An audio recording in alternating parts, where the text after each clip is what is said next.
the Mass Solar Loan, the Income Based Rebate, and Municipal Rebate. It was crazy. When you added all of these incentives and rebates, her project was nearly paid for in the first year. All good things must come to an end.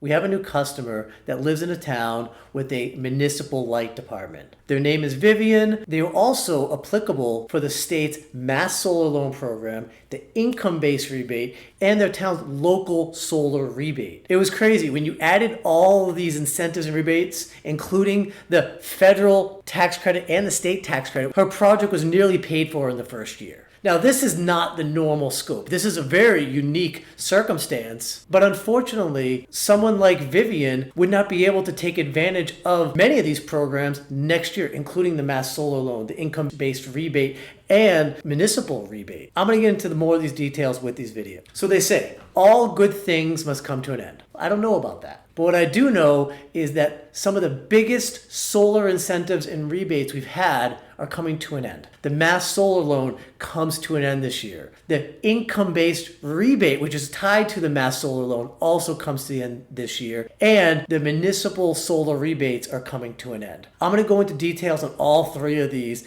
Now, just to be clear, these incentives are not going to affect everyone. And this is also different than the federal 26% federal tax credit, which is going down from 26% this year to 22% next year, which we've spoken about in previous videos. I'll put a link to that below if you want to get a reference more on that, how that works. But for today's video, we're just talking about those three programs. The Income-Based Rebate. This is actually a great program. For someone like Vivian and hundreds, maybe thousands of other Massachusetts homeowners, they've been able to afford owning their own solar system. Now, this rebate is based on income thresholds. So if one person in the house is a certain income, two a different income, I will post those income thresholds below. The key thing to know is that the income-based rebate is 30% of your solar system cost, up to $10,500. This is one of the programs that Vivian was applicable for. The income-based rebate is set to expire at the end of 2020. So in order to get it, you actually need to be signed up and have your Mass Solar Loan closed by the end of this year and be approved for the program. And it's not just by the end of this year, it's while funds last. Now, what does that mean? Nobody knows.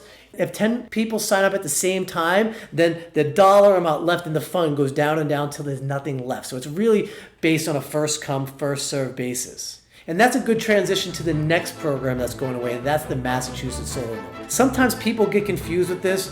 The Mass Solar Loan is not an income-based program. Anybody who is looking to go solar and own their own solar system can use the Massachusetts Solar Loan administered through the Mass Clean Energy Center to finance their solar project. We've had lots of customers over the years. In fact, the state's had thousands of people utilize this terrific loan program. We really like it because it's all local lenders and vendors, so local vendors like Rhea Solar, and all local lenders like UMass or Bank 5 or Sharon Credit Union. There's no Bank of America or Santander. It's all local lenders and vendors. We really like it here at Rhea Solar for a number of reasons. One of the biggest reasons is the no hidden costs. There are other programs out there, I'm not going to name them by name, where what they do is they charge the solar installer, they call us the dealer, a fee to participate. So while the homeowner may not see that increased price to them, they're seeing it in what they're paying, of course. In order to be able to participate in the Mass Solar Loan, again, like the income-based rebate, you have to have the loan closed by the end of this year.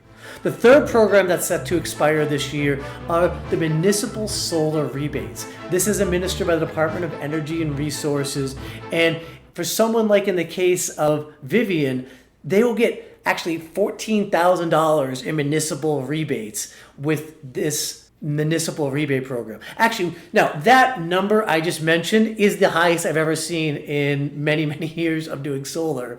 It just happens to be a perfect mix. So I said I'll get into the numbers for Vivian in her house. So she's going to get a 26% federal tax credit. She's going to get a $1,000 state tax credit. So 2 one-time tax credits. She's also going to utilize the Mass Solar Loan and the income-based rebate to get another $10,500 off her project cost, in addition to the $14,000 local rebates. If you add that all up, her net system cost at the end of the first year is basically nothing.